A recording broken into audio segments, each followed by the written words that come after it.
Hi, I'm NASA astronaut Tracy Dyson. Welcome to StationLIFE. Houston on 2 for velocity confirmation. Go ahead, lead steps 4, 5, and 4, 6. We're moving on to step 5. Go right now for that activity. Copy, thank you. Okay, Tracy, we copy, and that's good information. We'll pass it along. On today's show, we're going to highlight for you how we here at NASA use the unique environment on board the International Space Station to conduct groundbreaking research to better understand the science of nutrition off the Earth for the Earth. As I learned from my time on board the International Space Station, nutrition is vitally important to staying healthy and fit. But there are some unique challenges to most basic nutrition practices that we take for granted here on Earth. For more insight on the role nutrition plays on board the International Space Station, here's Don Pettit, Katie Coleman, and Chris Hadfield on ISS Mailbag. Oh, this guy, Stray Trout. One of my favorite guys. Oh, stray trout. Okay. Well, so wait a minute, the fishing guy is asking about food. I like that. Yeah, he's fishing for food. So how is the food you eat in space different from on Earth? I tell people that nobody goes for the food. I mean, it all actually looks really pretty terrible. The but ambiance. It tastes pretty good. And our food is a combination of dried food that we have to add water to. Mm-hmm. And then there's what we call thermal stabilized, and that means that it doesn't have to, it can get hot, it can get cold, it's still going to be good food until we open it, and then we can eat it. And then it's not good food anymore. I'd say most of it tastes just fine. I mean, there's no, I haven't actually camping food. I haven't had an urge to eat space food since I got back from space, in that it's okay, but it's subsistence. Okay, it's healthy food, it's good food, it's like camping food, and a lot of it is place utility. It tastes really good when you're up there. And it's fun.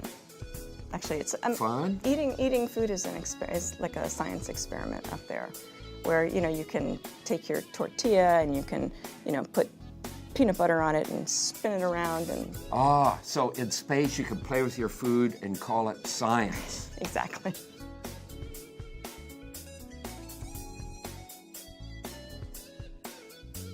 Imagine that you have no refrigerator, you have no microwave, you have no oven, and your food has to arrive after having traveled thousands of miles in a really slow, unrefrigerated vehicle. What sort of food could you have?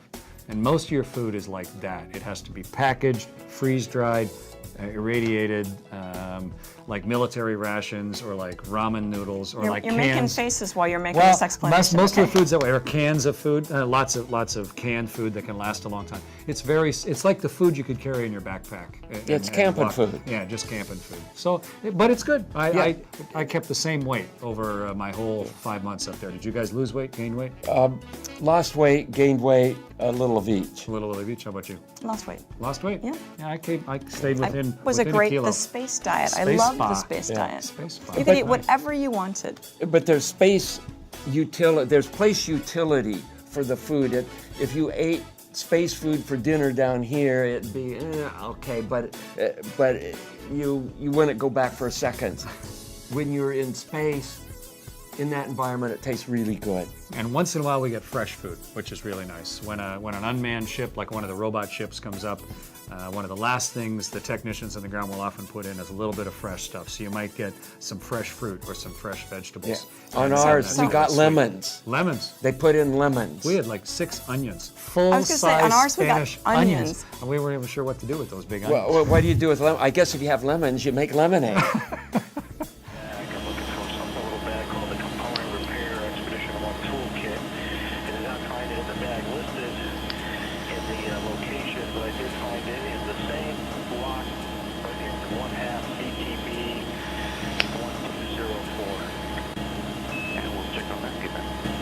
Our International Space Station is an unprecedented research platform in space, allowing scientists from all around the world to conduct experiments that can't be done anywhere else.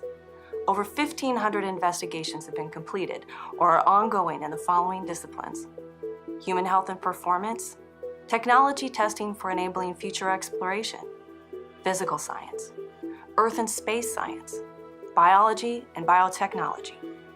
The wonder of science in space is probably best described in our series, ISS Science Garage. Antarctica. Antarctica. Or maybe mobile applications, like if you're on some kind of vessel and you want to grow some garden greens to spice up your food or something like that. Spacecraft, colonization, you're going away from planet Earth, you're probably going to be using either hydroponics or aeroponics to grow your plants. Okay, so it's a space, it's driven by a space need, at least NASA has grabbed it and is running with it for space. But it has applications to all kinds of It does. And we are doing this on Space Station right now, using aeroponic gardening techniques to raise plants in the orbital environment on Space Station. I wanted to see, could you have a potted plant in a corner? And the answer was? It's difficult to do, but you can. Yes. But it's important because you got to grow. Isn't there like regular experiments on Space Station? Oh, there are. There are regular experiments that have formalized pieces of hardware with terrariums and all of that stuff. Right. And they use aeroponics to grow these seeds, and that's part of a big principal investigator experiment. But you didn't do it that way. No, I flew with seeds, and then I tried to figure out how to do this once I got on orbit. But your plants were pretty big. You told me I had a sunflower. I was able to grow a sunflower that was a meter and a half long. From a seed? Yeah, and it bloomed and it made seeds. All right, so I'm guessing these experiments from these principal investigators didn't have anything really big growing. Well, maybe they have a growth chamber about like that, or maybe the growth chamber's like this. But yours was out in the open. Mine was out in the open. So you had like a garden going on. Well, I don't know what I'd call it a garden, but I had a few plants. I would call it like a garden. So you had like a park. So the space zucchini, what were we saying? You grew your own stuff. Yeah, I wanted to see whether you could have, without a lot of equipment that took power and computer control and all that, just the equivalent of a potted plant in the corner in Space Station. All right. And so I brought a few seeds. I brought zucchini, broccoli, and sunflower. I figured those would be good things to try, and experiment a number of different concepts of trying to grow these aeroponically, passive aeroponics, so it didn't have pumps and motors and stuff like that moving around, just with plastic bags passively sitting there in front of the light on station, using nutrients composted from food. So I started a little compost pile, and I was able to have space zucchini. In which you didn't eat this, of course. No, because he became like a crew member. Now, sunflower normally grows really straight stalks, right? Yeah, which are gigantic, some of them. And so I had this sunflower a meter and a half tall, and the stalk was like that thick. The stalk was maybe 3 millimeters thick, so it didn't put any energy into making the stalk because it didn't need to. So the stalk, how big is a stalk on the beefy? Yeah, a sunflower that'd be a meter and a half tall would probably have a stalk maybe 6, 7, 8 millimeters in diameter. This is less than half. Yes, and so the sunflower is kind of like human beings in that they're inherently lazy, and if they don't have to put the energy into making a stalk to stand up, they don't. So that stalk would not work. It would not work on Earth. Fall over. Yeah, and another thing, the sunflower stalks are straight. Yeah. This stalk was just all curvy and it would everything. naturally go. So, well, what's the ideal? So you have these little things that you really can't get anything you can eat. Right. You've had this stuff growing in the hallway. Yeah. In space there in the middle of the module, and you could eat that stuff. You could. So what would you think if you're going on a trip to Mars, let's say, and you need to grow some vegetables or fruit, or what, I guess, I don't know, whatever you want to grow, what do you think the ideal? Well, you would want to have a genuine design engineered growth chamber based off of aeroponics, and you would want to bring... You have a farm, basically. Yeah, you'd have a small farm. A farm module. That's right, a farm module. I like that concept. All right, so that's you'd set it up right so the stuff has enough room to grow. Enough room to grow with adequate lighting, and you'd provide the nutrients, and you do it in an aeroponic manner, and you could grow a significant amount of pleasantries to add to your normal food.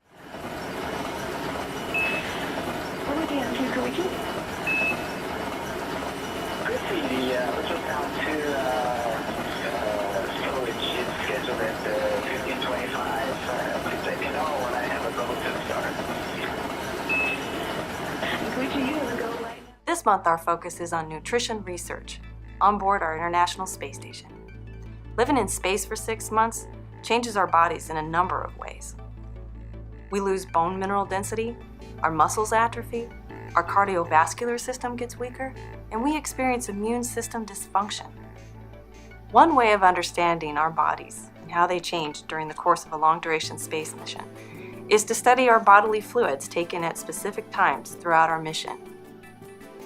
These samples provide scientists with information on bone metabolism, oxidative damage, body chemistry, and hormonal changes. An increased understanding of the role that nutrition plays in the adaptation to spaceflight has broader application here on Earth. One example is that understanding the relationship of nutrition to bone loss is potentially valuable for patients suffering from osteoporosis here on Earth. We're using the space station to study the risks to human health that are inherent in space exploration. Let's take a look at what we have learned off the Earth about proper nutrition combined with high-intensity exercise in helping to treat better osteoporosis here on the Earth. The bones in our bodies are alive, growing, and changing all the time.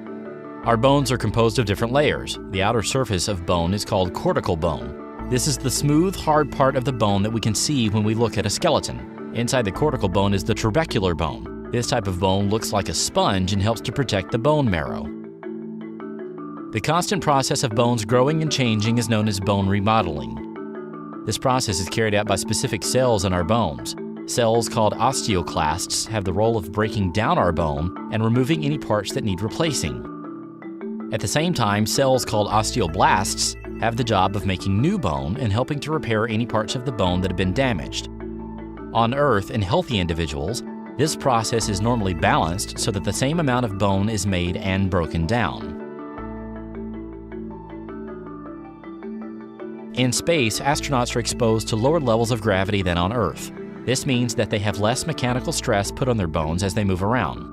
Scientists believe that the bones naturally try to adapt to this new environment by increasing the rate that the bone is broken down by the osteoclasts. Meanwhile, bone formation continues to occur at the same rate as it does on Earth. The result is an imbalance in bone remodeling, which leads to an overall decrease in bone mineral density. While in space, astronauts can manage with lower bone density, but when they return, their bones are less able to cope with Earth's gravity. This increases the risk of fracture and injury. Scientists use many different tests to measure the density of the astronauts' bones. Results show that the astronauts, while in space, lose bone in a similar pattern to people on Earth who suffer from osteoporosis, but the astronauts lose it at a much faster rate. Scientists have found that exercise, when combined with good nutrition and increased vitamin D intake, is able to preserve some of the bone that was previously being lost. Since 2008, astronauts have been able to use a new exercise machine called the Advanced Resistive Exercise Device, or ARED.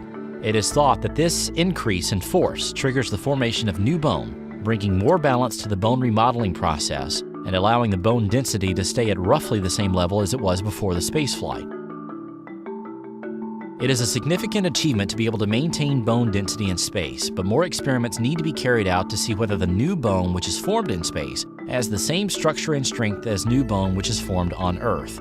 Understanding bone loss associated with microgravity may lead to better preventive care or therapeutic treatments for people on Earth suffering bone loss as a result of bone diseases like osteopenia and osteoporosis, or for patients on prolonged bed rest.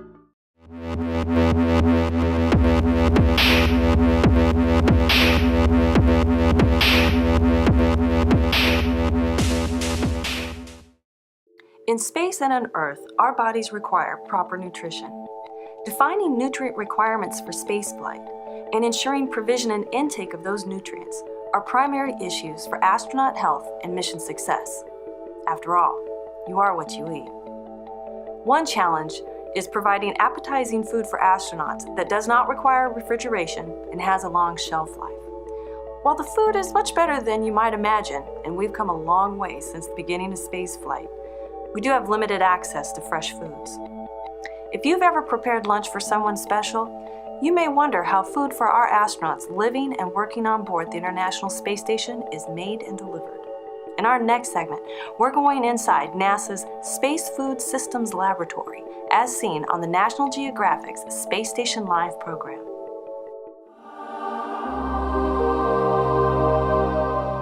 Eating in space is its own kind of fun. But keeping astronauts fit and healthy is a serious business.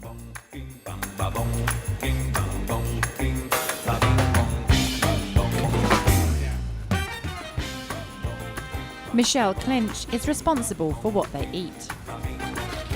We're making spaghetti with meat sauce. Space meals begin just like ours do, with a trip to the supermarket. Thank you. But the similarities stop there. Spaghetti and meat sauce is just one of the 250 things on the space station menu. Each portion is meticulously calibrated.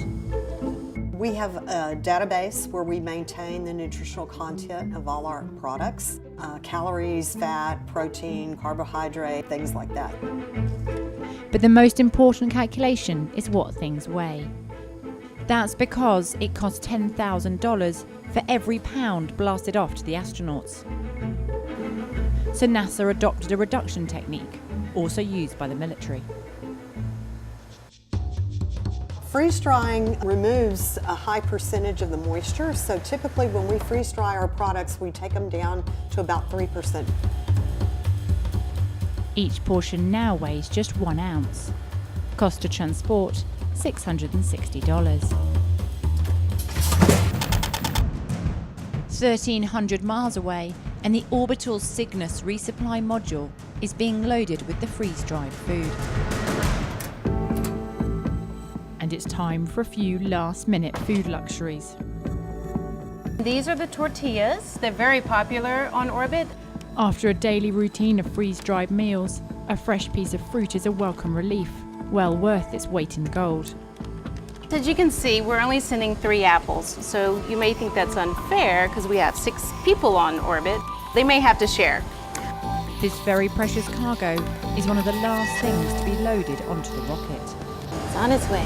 3, 2, 1.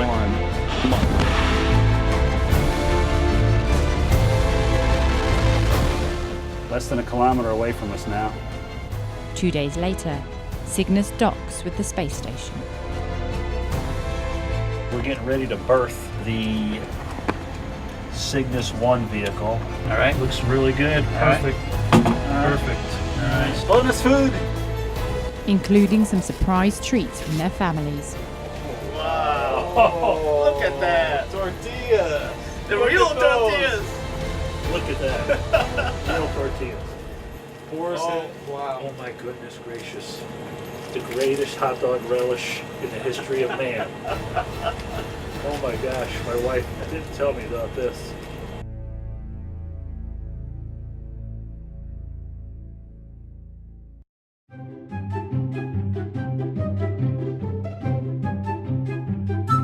What was my favorite food on board the International Space Station? I would say my favorite food had to have been coffee with cream and sugar. But my favorite meal on board was grilled pork chop, asparagus, peach ambrosia.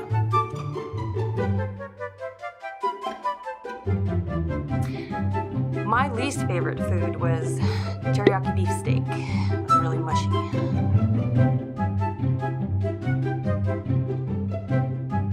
While in space, the food I missed the most was actually lettuce. We don't get fresh food very often on board the space station, and even when we do, it goes really fast. But I really miss the crunchiness of lettuce. So I just finished eating and I have to enter in what I ate because the ground folks like to keep track of it, keep track of our calories, how much salt we're getting, how much protein, things like that. They track us closely on everything. When we lift weights, we have to keep track of how much weight we lift, how many reps we do. When we run on the treadmill or when computers are recording our heart rate, when we turn on lights, when we turn on the toilet. I learned on my first mission there are no secrets in space. We got video cameras in just about all the modules. So it's basically like being in a big fishbowl. The ground knows everything about us up here. Which is not that big a deal, but it's something to keep in mind when you need a little privacy.